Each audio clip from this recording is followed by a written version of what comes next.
Hey everybody, this is Jim Need from Jim Need Woodworks again. It must be chili cook-off time at the local churches because I got asked to make a couple of these first prize spoons for their chili cook-off contests, and so I customized these with the laser on the CNC, and the one thing that I had to do was figure out how to laser onto a 3D surface or a contour, because the focal length difference in the inside of the spoon to the outside along the curved shape is too great for a diode laser to stay in focus enough to burn a nice clean image. You could probably get away with this on a CO2 laser that had like a 6-inch focal length lens, because it has a very long working distance because of the long focal distance. But on most of the laser diodes, they have such a small range. My 15 watt laser that I'm going to use for this only has like a 30 or 33 millimeter focal length, so I have to move the laser along this surface to properly laser it. So the first thing I did is I went to YouTube and the internet to see if anybody had examples on how to do this. And I couldn't find any, so after I figured it out this week, I figured I'd do a quick video to show everybody how I did this. So the first thing we have to do, I'm going to use Vcarve Pro. I don't have a spire, so you need a 3D model first of this shape, of the inside of the spoon shape, to laser onto. That's actually the hard part, getting that into Vcarve. Actually doing the rest of it is easy. So because I use Vcarve, it doesn't have the modeling capability. Vcarve can import models and manipulate them to some degree, but Aspire is the next level up. That can do all the modeling. I don't have that, and I figure people who have that know how to do this modeling piece easily. And the steps after that are the same in Aspire once you have a model as they are in Vcarve to do the lasering. So what I'm going to do is take Fusion 360, create the simple model for this, export it as an STL model, and then import it into Vcarve, and then do it. So for all of you who have Vcarve software, this will show you how to do it. Hopefully you have Fusion 360. That's free to hobbyists.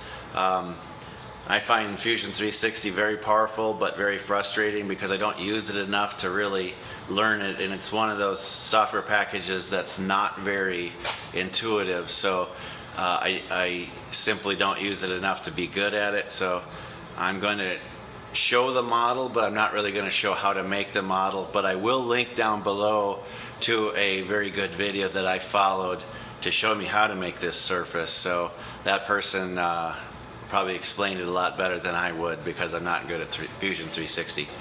Okay, so if you like this, please give it a like and a subscribe, and ask any questions down below. I always answer all of them. Thank you.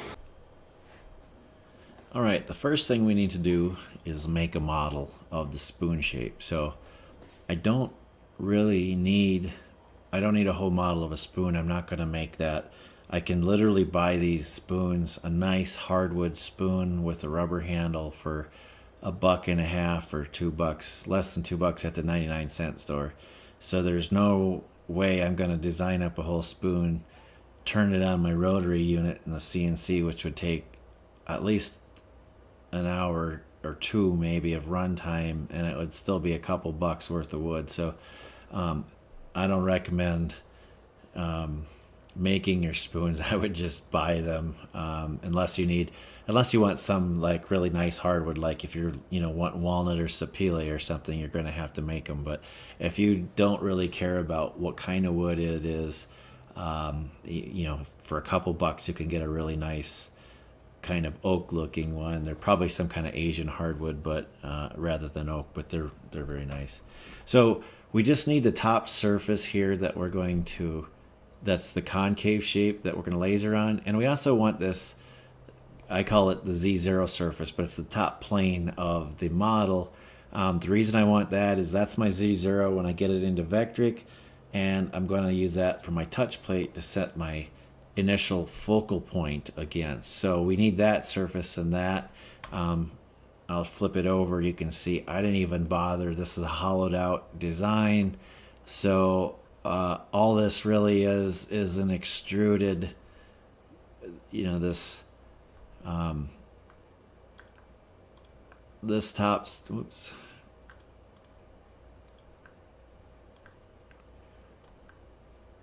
Gotta get it flipped back here. This top surface here is just extruded down, and then this area I made it into a concave shape. The important thing, this thing kind of annoying. I am not a good user of Fusion 360. That's why I'm not going to show you how to make this model. There's a ton of good videos online on Fusion 360. That's exactly what I watched. In fact, I have to watch a bunch of videos every time I make something in Fusion 360 because it is, to me, it's not very intuitive like Vcarve is, but it is very powerful and it's very nice when you do need to do things. And the one thing I wanted to show is that you can parameterize your models in here. So I have an X, a Y length, and a depth that I want to be able to adjust so that I don't have to create my model different every time. So now I can go to the store and buy some spoons that have a different size. Maybe it's round, and so the length and width are both, say, 3 inches. I can just hit those numbers in there, and voila, the model changes. And maybe the depth isn't half of an inch. Maybe it's only like 0.3 inches deep. I can change that, and the model instantly changes.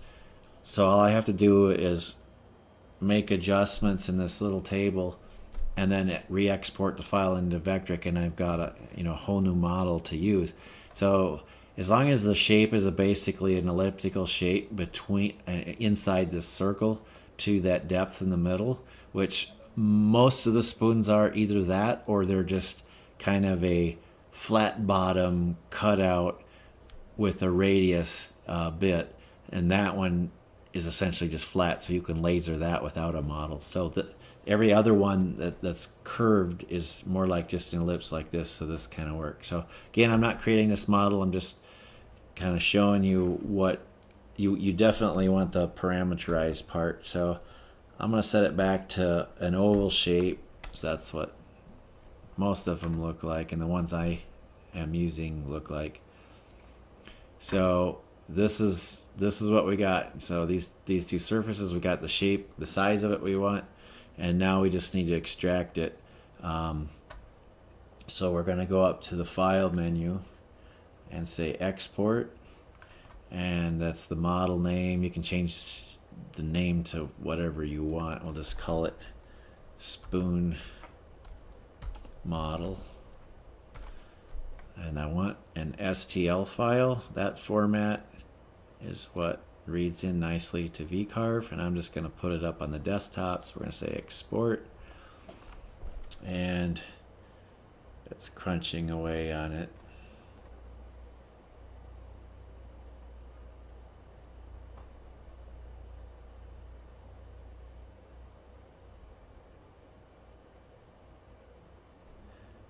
And when it's done, we'll go look at it on the desktop. Okay, you can see it's done. I want to point one thing out here. I created this model to start it at. I wanted this top surface here to be at 0. So if I flip this up, you can you see? It's hard to get it to sit still that slow, but basically the very top is on the Z0 plane.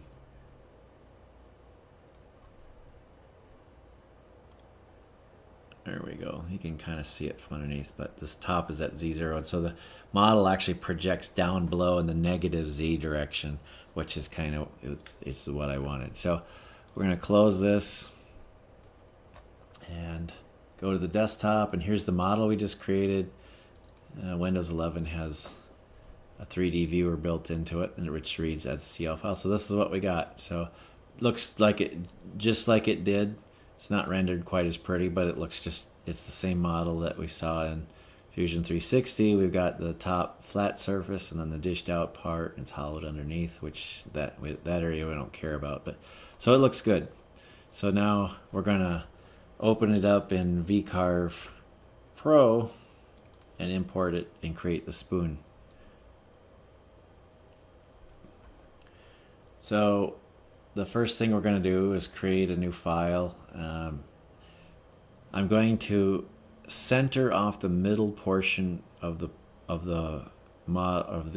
spoon shape with the laser for X and Y0. So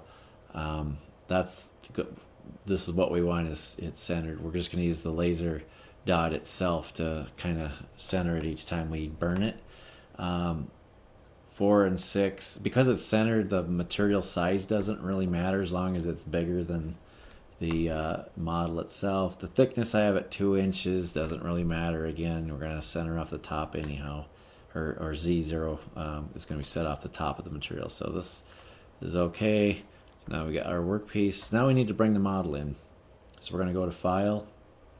Now with Vcarve Pro 11.5 starting there, I could actually drag this in right from the desktop. I can drag the file in and drop it here. They've made it so it's drag and drop, or you can actually set your file defaults to just double click on that and have Vectric open it up directly. You couldn't do that before with 11, but I'm gonna show you, I guess, the hard way to import it. Considering you can just drag it in now. It's a 3D model, so we're going to import a 3D model. It's on the desktop and it's called Spoon Model. Double click that and there's our model. And just like in the viewer or in Fusion 360, we can see it looks, yes, the model's correct. It didn't get messed up or anything. Now, one thing to note here is that this little red box down inside here, that's actually the workpiece. So the model is huge compared to the 6x4 workpiece size. And I know I made it 2 inches by 3 inches in Fusion 360. So what that tells me is the units are wrong. So if I go over here, this is the import tool. There's kind of 2 layers to this. The first, we're going to set up the view and the scaling. So the scaling, STL is in millimeters. And so, you know, the reason is I've designed I have my defaults in Vectric as inches. So we just need to set this to millimeters for the model. And now you can see that it's smaller than the workpiece. So I'm going to orient the workpiece up and down, and I want to rotate the model. So I'm going to say minus 90 degrees. Plus 90 would have worked fine in this case too. I want this to go up and down because I want my text to go left and right this way. And that's the way I want it to sit on the machine, with Y up and down as well. So this is the orientation that we want. And now we can say center the model too. That'll center it in the workpiece, but they kind of came out that way anyway, because the 00 was in the center. Now we have to adjust a couple other things, or check them at least. They might come in defaulted okay. So we're going to say position and import. So now you see it said depth below top 0.25. So if I flip this up and look at it,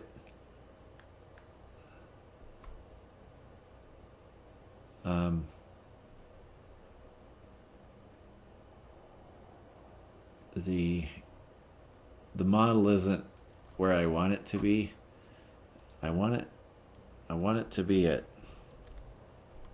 0. In other words, what I said back on the earlier in Fusion 360, I set the very top of the model. I want that to be my Z0 position, and this came in saying it was 0.25. I don't know why it did. Sometimes it seems like it kind of does things arbitrarily, but then now you can see the model was kind of split between half of it being above the Vectric's Z0 and half of it being below, and I didn't want that. So this is something you have to change sometimes, and this is kind of the orientation of the model with respect to Vcarve's axes. So I don't want to discard any data. I don't need to create both sides because I only care about the top surface. I'm not even sure what the highlight undercuts is, so I just leave that off. So now I'm going to say import, and now it's kind of like officially imported the model correctly into Vcarve. You can see now it's rendered it in wood color and everything, so it looks a little better. The underside looks solid because like I said, I didn't say create both sides. If I would have said create both sides, then it would have showed hollow out the bottom. But again, I don't care about the back. I only need this top surface to laser onto anyway. So we're good to go here. And with the model is set. So we're going to say that, do that. We're going to set our orientation to be up and down and facing down onto the XY plane. And now we can start making our text. So we're going to go to the 2D view, and this really light rim is the Z0. We don't want any text in there, so I like to kind of make myself a keep out zone in here. So sometimes it's just handy to have something that's separate to show, where the text has to be within, because these really light colors between the different depths are kind of hard to see sometimes. So this vector that's on that edge is maybe a little easier to see sometimes. So I'll just center that. While I'm at it, I'm going to double check and make sure the model itself is centered in the workpiece. All right. Click out there. So now we've got a vector that we're going to keep our text within, and we just need to create some text. So let's make ourselves a text box.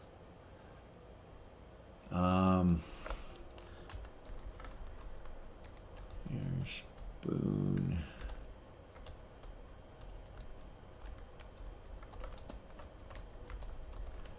I'm not gonna be too fancy with this. The ones that I'll show burning are actually the ones I did for our church, but I'm just showing you how to make one here. So you probably want to make this just a little bit smaller to make sure that the text all stays kind of within the contoured area of the spoon. And then we'll center that text again in the model. So it's now sometimes, depending on whether the letters are capitalized or not and what the particular style of fonts are, even when you center them, they don't look visually centered like this one because the Y and the H are very close, but they're capitalized and they have these spikes on. That's a case here where I'm just gonna kind of more visually center it like this.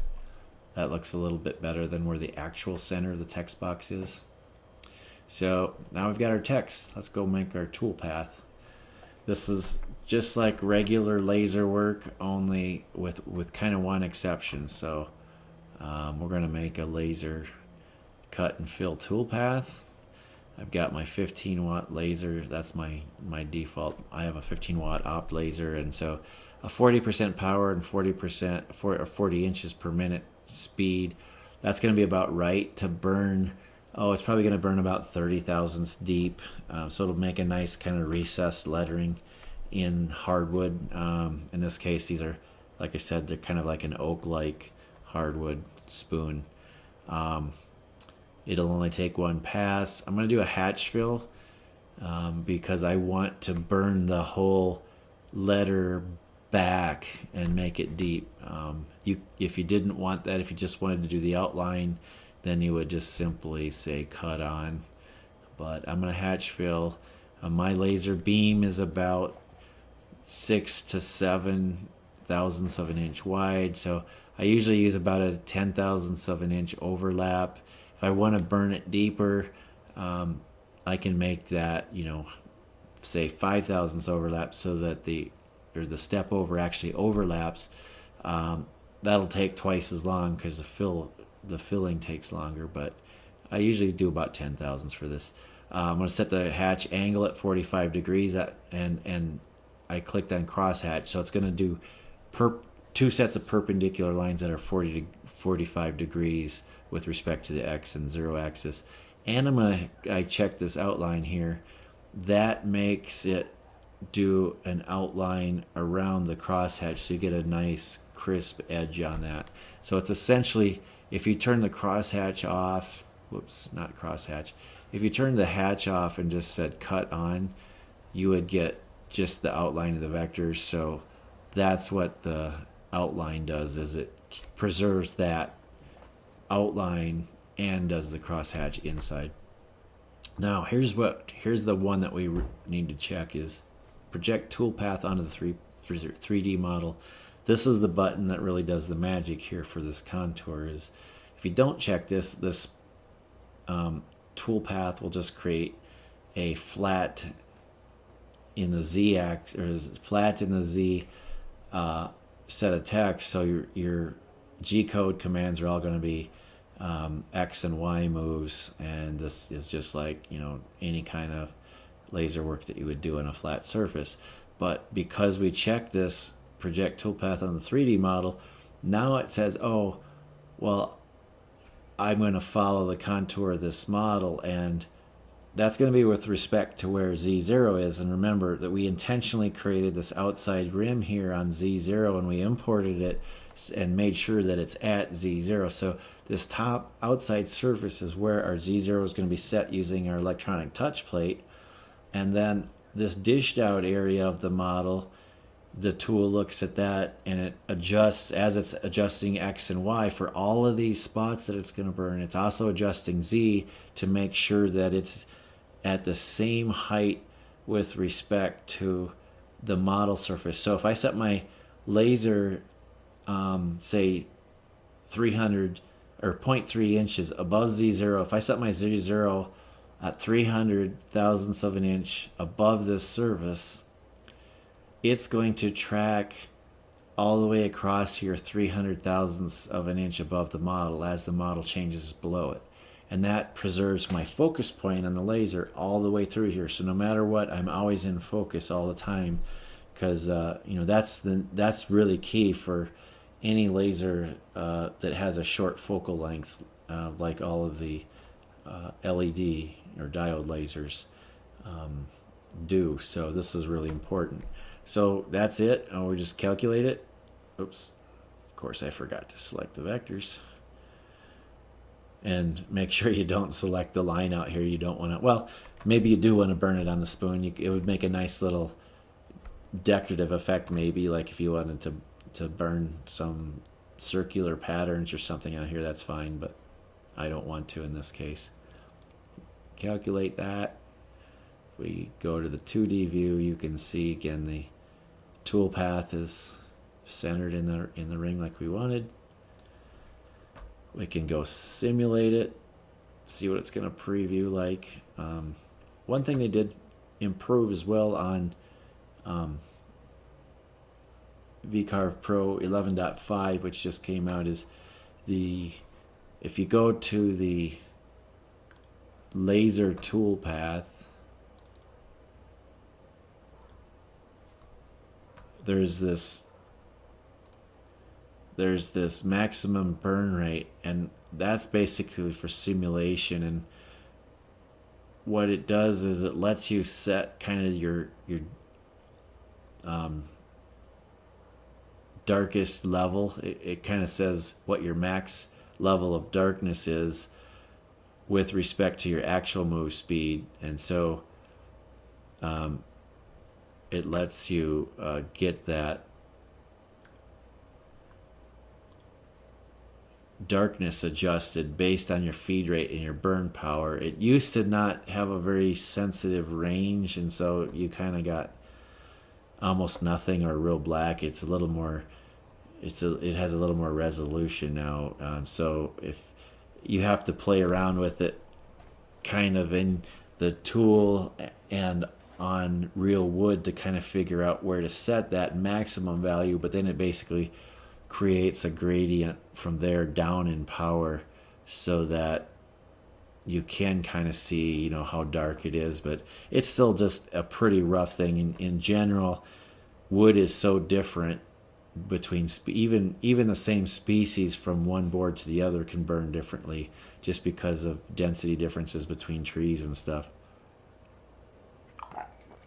So it's a pretty gross thing, but they did improve it on here. So anyway, we've got the toolpath done. We're gonna close this and create the tool, the actual G-code file. Now, you need to make sure you have a post processor that preserves the G or the Z movements in it. I have several, 4 different laser tool paths. I have an M67 no Z and an M67 with Z. The M67 just means that it's using the ESS M67 command in G code to set the power level of the laser. But the no Z one has the Z movements removed so that for flat work you don't get the Z axis going up and retracting every time you do a rapid move, because that's just a waste of time for a laser. It's not like a spindle where it has to retract a spindle out of the work before it moves. So I made the no Z one to speed up flat work, but when you're doing when you're following a model, obviously, or following a 3D model, obviously you need to have the Z's preserved. So we're going to use the with Z and save the tool path. We'll just put it on the desktop. And get rid of that. And it's right here. And we're going to, so if we look at this, you see Vectric doesn't put a bunch of rapid moves in when it's doing these contours. It basically just uses feed moves almost exclusively, so that's why it's all the G1s. But since you're following a continuous curve as you're moving X and Y, you can imagine some of these, I've compared a flat versus just the curved one in this simple spoon. There could be a 10 to 100x difference in the number of G-code lines in the file for the same exact text, because if you look at this here, you're moving, you're trying to keep the focal point in the Z in the correct position. So it's only moving like a few thousandths at a time here and then having to adjust Z. So it creates a lot of G-code lines to do this compared to if it was just a plain XY file. So, and then here's your M67 where this is turning it on to 40% power. There's a little bit of a delay. This was a modification I just had to put in there to actually make sure it worked reliably. But it sets the laser power, and then basically this is drawing a vector, this whole thing here, all the way down to here. This whole thing is one vector following that Z-plane model, and then it turns the laser off and moves, and then turns the laser back on here to 40%, and then starts burning again. So that's all there is to it. But like I said, expect the files to be much, much bigger for even simple text files, because now it does have to move X and Y and Z together in very small movements to keep Z tracking the model. Now, if the model is just flat, then obviously it doesn't take a lot of lines. But anyway, it's similar in nature to a 3D carve on the spindle because it's following contours up and down as well. Okay, that's everything in the generation side of it. Let's go burn a file on a spoon and see what the process looks like to set the Z and get this done. Okay, I'm going to do about a half a dozen of these, so I want to make this process somewhat repeatable. So the first thing I did is laid my spoon down in a position where the handle's about parallel to my fence here, so I know it's pretty well lined up with the axis, good enough anyway. And then I put a little pad of paper on here, the right thickness. What I did was I leveled across here to get from rim to rim, because you know, as I mentioned when I made the model, this top rim is flat on this spoon, and that's my Z surface reference. So I want that to be approximately level at least. So I lined that up, and now what I'm going to do is just draw a shape here around everything, and that way I don't have to keep relining everything up again. I can just put a new spoon and drop it down. So now we're gonna set the Z height on the laser with the electronic touch plate. So the spoon is approximately leveled. I'm just gonna balance the touch plate on top here. Make sure it's somewhat close to level. Fine.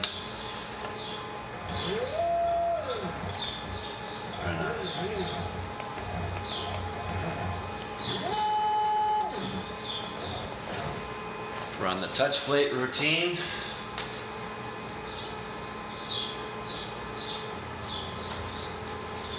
I'm just running it for Z.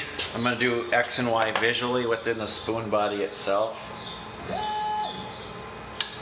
That's all there is to that.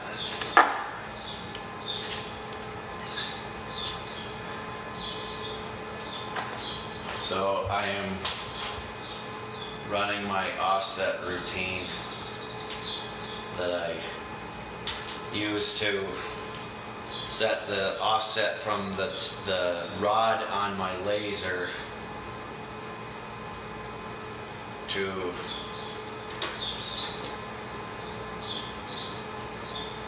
the laser beam itself in the Z direction. So I just ran that on Mach 4, so it took the top surface where the rod was touching and offset it, so I get the best focal point with respect to this top surface that was sitting on.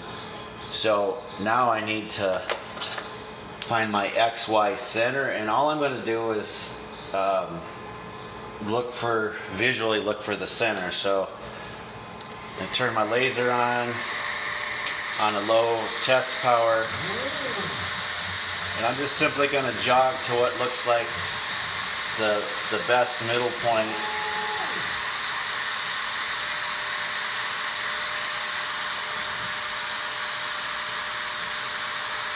I didn't make this design so tight that I risk running up the side and over the edge if I don't get it perfect, but you can get it aligned pretty well visually like this.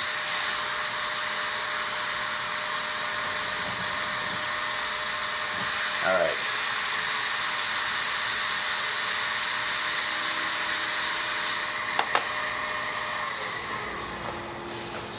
Now I'll set my X and Y 0, and the last thing I want to do is do a final leveling this way. This spoon is propped up with the paper pretty well. It's not going to change level that way, but I want to do a final check here. It actually is pretty good. On some of the spoons they have slightly different shapes, so I'll use just a regular door shim and just lightly stick it under there if it needs to be propped up, or a piece of thin paper or thin cardboard or paper will work as well. But I just want to get it roughly leveled in there. So now we can load the G code and actually run the design and burn it in here.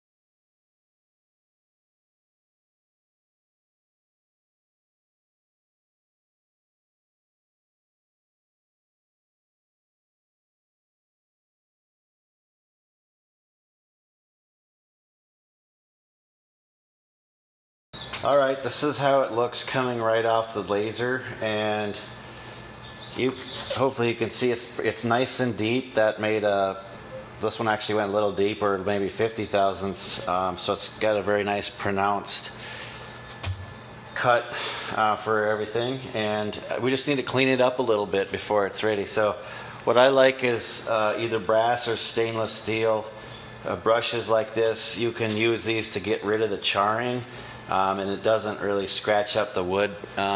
So what I do is just in the really long areas on some of these, I go back and forth a little bit, and then in the tighter areas like the lettering and stuff, I'll just kind of swirl it around a little. I'm just trying to get some of that charcoal burnt wood off of there, because it's going to eventually fall off, and I don't like that dirty stuff falling out, and I don't want it to get in the wood when I put the mineral oil on it. So that's about all I do. Then I'll blow it out.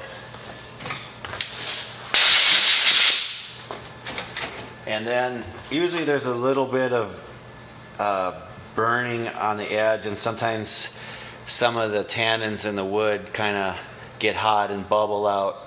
So I'm just going to use some 400 grit sandpaper here and sand off the top surface just to clean it up. So we just have, nice clean wood right up to the edge of the laser cut. This isn't going to sand off any of the lasering because it's pretty well down below. And then I'm going to just do some light sanding on the whole thing just to make it nice. Okay, now we'll blow it off again.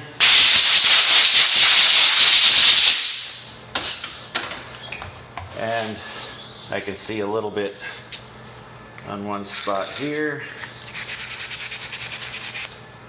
and a little bit here. All right.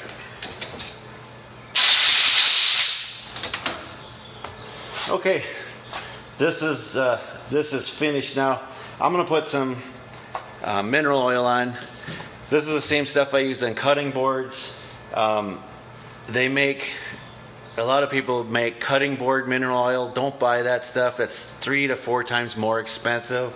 It's literally the same cheap mineral oil that you could buy at any pharmacy. This here I got at Walgreens. I think it was like $3 or something. This will be at least 10 or 12 bucks if you go to a grocery store and buy cutting board mineral oil. So I like mineral oil. Obviously it's food safe for one thing. It's super cheap. It's very easy to put on. You just rub it in, put on as much as the wood will take, and then you wipe it dry after that. If you're, something like this may not get used ever. If it's just sitting on a shelf or something, it doesn't really matter that much. But if you're going to use this and actually cook with it, just like with the cutting board, when it gets wet, moisture is one of the worst things for raw wood. So the oil, while it doesn't cover the surface like a polyurethane would, it soaks in, and mineral oil is one of those, like any oil, it's not really a permanent finish. It soaks in and protects the wood for a certain amount of time. I find with cutting boards, if you're really using the cutting board, you need to put a good coat of mineral oil on it probably every 6 months at least, just to keep, as long as there's oil in the wood, that repels the water and keeps the water from soaking up. But once the oil kind of dissipates, then it can't really keep the water out. So just put that on. But that looks good now. It has a nice little sheen to it and a good contrast with the lettering. Again, if you look closely at the video, this isn't a super deep dish. This is only about 0.35 inches deep. So on the video, it might have been hard to see that the Z-axis was going up and down, but it was, and it was perfectly following that contour. And so the letters are just as crisply done way up on the edge as they are down the bottom, which is exactly what we wanted. So I also should note that in the process of getting all of this working, I found a bug in my post processors for Vcarve Pro.